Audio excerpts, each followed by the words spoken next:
বাংলাদেশ সেনাবাহিনী এই আন্দোলনে জুলাই ও আগস্টের আন্দোলনে কেন ছাত্র জনতার উপর গুলি চালায়নি? তারা কি জনগণকে ভালোবেসে গুলি চালায়নি, নাকি জনগণকে ভয় করে, নাকি আমেরিকার নির্দেশে? আমরা একটু আলোচনা করি, দেখি, আমরা চেষ্টা করি খুঁজে বের করতে। আমরা তো কেউ দেখিনি, আমরা কিছু আলোচনা করতে পারি। আচ্ছা, আপনাদের 90-এর গণ আন্দোলনের কথা মনে আছে নিশ্চয়ই? যারা আমার বয়সী তাদের তো অবশ্যই মনে আছে, যারা আমার চেয়ে বড় তাদের আরো ভালো করে মনে আছে। আচ্ছা বলেন তো, সেনাবাহিনী তখন কিভাবে পেটাতো, কিভাবে ছাত্রদের পেটাতো? আপনাদের মনে আছে?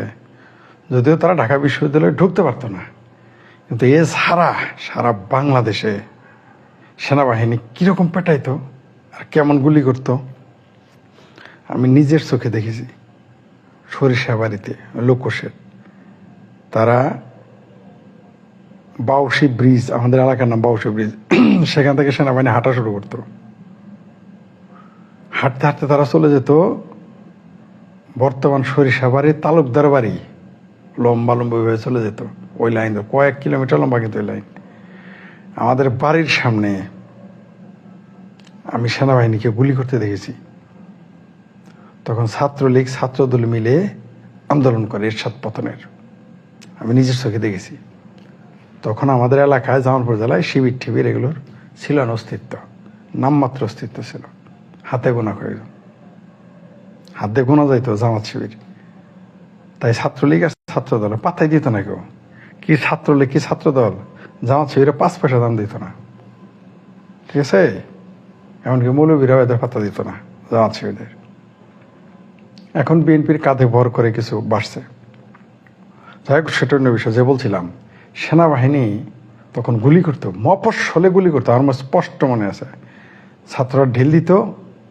এবং এর আগেও একবার, আমি নাম বলছি, নাম আর বলতেছি না, আমাদের এলাকার বড় ভাই যারা আমাদের সিনিয়র, শিমলা বাজারের, রামনগর বাজারের, এরা আর্মিদের ঢেলাঢেলি করতো, মানে পাথর দিয়ে ঢেলাইতো।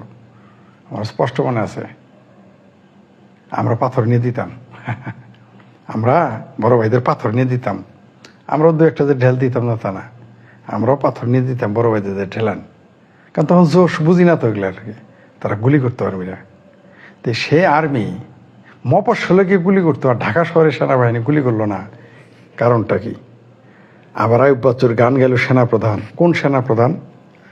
যাকে, যিনি শেখ হাসিনার আত্মীয়, যাকে বলা হয় যে, অনেকেই বলে যে তাকে তার যোগ্যতার চাইতে বেশি প্রমোশন দিয়ে তাকে সেনাপ্রধান করা হয়েছে। তাহলে তিনি গুলি চালালেন না কেন? ধন্যবাদ যারা দেখতেছেন। কেন গুলি? জনগণকে ভালোবাসে। সেনাবাহিনী জনগণকে ভালোবাসে, তাই না? ছাত্রদের খুব ভালোবাসে, তাই না? তাহলে ঘটনা কি? ঘটনা হলো, তারা এই মিছিলকে, আপনারা তো মনে করতেছেন তারা বাধা দেয় নাই, অনেকে বলছে তারা গুলি করে নাই। আমি আরেকটু এবার যোগ করি, এই আন্দোলন তৈরি করছে আর্মিরা। এটা আপনারা বলতে লজ্জা পাচ্ছেন। এই আন্দোলনকে উস্কেই দিছে সৈনিকেরা। আপনি কি মনে করেন সেনাবাহিনী কিন্তু প্রেসিডেন্টের কথা মানে না, কোনো নির্বাচিত লোকের কথা মানে না, বিশেষ করে তৃতীয় বিশ্বের দ্বারা কোনোদিনই মানবে না। এখনো না, তখনও না, কোনো কালো মানে নাই, ভবিষ্যতে মানবে না। কার কথা মানে? সেনাপ্রধানের কথা। কার কথা মানে? সে তার কমান্ডে যিনি থাকবেন তার কথা। নেতারা তার টাইম নেই তাদের কাছে। তাদের সেনাবাহিনীর লোক পেশাব করতে যেতে পারে না অর্ডার ছাড়া, আর সে জায়গায় তারা আন্দোলনে একেবারে দুলাভাইয়ের মতো আচরণ করলো পাবলিকের সাথে বাহবা নেওয়ার জন্য না। এটা তাদের মাস্টার প্ল্যান। তা না হলে মিরপুরে ডিওএইচএসে অবসরপ্রাপ্ত সেনা কর্মকর্তারা মিছিল করলো, তখনই ডালমেগজ সন্দেহজনক পরিস্থিতি। এদেরকে গ্রিন সিগন্যাল দিচ্ছে, তোমরা মিছিল করো। তারপরে কোথায় হয়েছে? মহাখালীর পাশে যে রাওয়া ডিওএইচএস, সেইখানে মিছিল হয়েছে। আর ওই মহাখালী ডিওএইচএসে 80% লোক বিএনপি করে। 80% লোক মহাখালী ডিওএইচএস এরা বিএনপি করা লোক। বিশ্বাস না হয়, বিশ্বাস হয় না আপনাদের না? কীভাবে এই তথ্যটা পেলাম আমি, এটা টেকনিক্যাল কারণে বলা যাবে না। আমি কিন্তু জেনে বুঝে দায়িত্ব নিয়ে বলতেছি। তারা মিছিল করলো এবং এর মধ্যে কিছু জামাত, মিরপুর হলো কিছু জামাতি ছিল, অবসরপ্রাপ্তদের কথা বলতেছি। যেহেতু সেনাবাহিনীতে সরাসরি রাজনীতি করার সুযোগ নেই, তারা পোশাক পরে তারা রাজনীতি জানে, কিন্তু যারা অবসরপ্রাপ্ত তাদের উস্কানি দিয়ে দিছে। এটা তাদের মাস্টার প্ল্যান। 12টা পর্যন্ত, 5 তারিখ 12টা পর্যন্ত কোনো মানুষ নাই।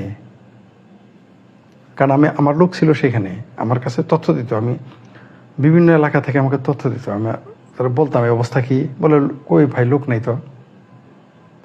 2টা পর্যন্ত, 12টা পর্যন্ত একটা লোক নাই, আর সরকার চলে গেল 4টার সময়, সেখানে সঙ্গে চলে যেতে হলো। একেবারে এতই সহজ। এগুলো কারা করছে? সেনা কর্মকর্তা, সেনাবাহিনীর প্রধান নিজে নির্দেশ দিছে যে কোনো গুলি চলবে না, এবং তারা অপেক্ষা করছিল মব আসুক, জনস্রোত আসুক। আসলেই জনস্রোত শুধু আসুক না, তারা এগুলো তৈরি করছে, ইচ্ছা করে তৈরি করছে, যাতে এগুলো এইভাবে আসে এবং যাতে কোনো দায়ভার না থাকে। তারা একদিকে তারা হিরো হয়ে যাবে ছাত্রদের কাছে, আরেকদিকে তারা হিরো হয়ে গেল আওয়ামী লীগের কাছে। তোমাদের এই দেখো, তোমাদের জননেত্রীকে আমি, তোমাদের প্রাইম মিনিস্টারকে আমরা সেফ জোন দিয়ে দিছি। এক ঢেলে তারা 2 পাখি মারছে। শুধু তার এক ঢেলে তারা 3 পাখি মারছে। আরেকটা হলো, তারা 3 পাখি মারছে, তারা আমেরিকার কথা শুনছে। বাংলাদেশের চিঙ্কু বামেরা তো এগুলো বলবে না। বাংলাদেশের চিঙ্কু বামেরা সারা পৃথিবীতে যদি কেউ জোরে একটা পাদ মারে বা পাদে গন্ধ হয়, তাহলে বলবে এর জন্য আমেরিকা দেয়। কেউ যদি একটা জোরে হাঁচি দেয়, এই বামেরা, সেটা যে কোনো বাম, চিঙ্কু বাম হোক, আঙ্গুর সিপিবি বাম হোক, আর শিঙ্কু বাম হোক, আর টিঙ্কু বাম হোক, আর লুঙ্গি বাম হোক, ঠিক আছে, সব বামেরাই বলে যে বদ বা জোরে বাড়াইলে অথবা হাঁচি জোরে আসলে আমেরিকা দেয়। কিন্তু বাংলাদেশে এত বড় ঘটনা ঘটে গেল, সারা পৃথিবী জানে এটা মার্কিনীরা করছে। বাংলাদেশের চিঙ্কু বামেরার কথা বলেন, আঙ্গুর কমিউনিস্টরা মনে করে নিজেরা বিপ্লব করছে।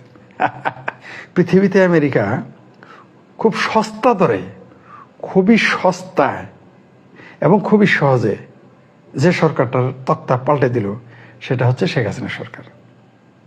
সেনাবাহিনীকে ম্যানেজ করে, চিঙ্কু বামদের ম্যানেজ করে, এমনকি সিপিবিদের চুতিয়া বানিয়ে, সিপিবিরা ওই যে গ্লাস ব্যাংকে 6 আনা, যারা কমিউনিস্ট তারা বুঝবেন, গ্লাস ব্যাংকে সিপিবি 6 আনা জরিমানা দিবে। দেখেন আপনি, সবার আগে এরা লাথি চোদই খাবে, মানে আমরা সিপিবিরা লাথি চোদই খাবে এদের হাতে। চিঙ্কু বামেরা তাদের সাথে থাকবে, সিপিবি তো সরাসরি তার সাথে যেতে পারবে না, তো লাথি চোদই তো খাবে। চিঙ্কু বামের বউরা এখন উপদেষ্টা হয়ে গেছে, ঠিক আছে। এনজিওগ্রাম সরকারে যোগ দিছে, পুরো এখন এনজিওগ্রাম একটা সরকার তৈরি হয়েছে। সেনাবাহিনী সরাসরি জড়িত, এই আন্দোলনে জড়িত তারা। এটা খুব বেশি না, দেখবেন বড় বড় পত্রিকা প্রকাশ হয়ে যাবে। এই আন্দোলন অর্গানাইজড করছে সেনাবাহিনী, ধীরে ধীরে ধীরে ধীরে ফুয়েল দিছে সেনাবাহিনী, পরিকল্পিতভাবে লুস্কায় দিছে। তারা হিরো হয়ে গেছে।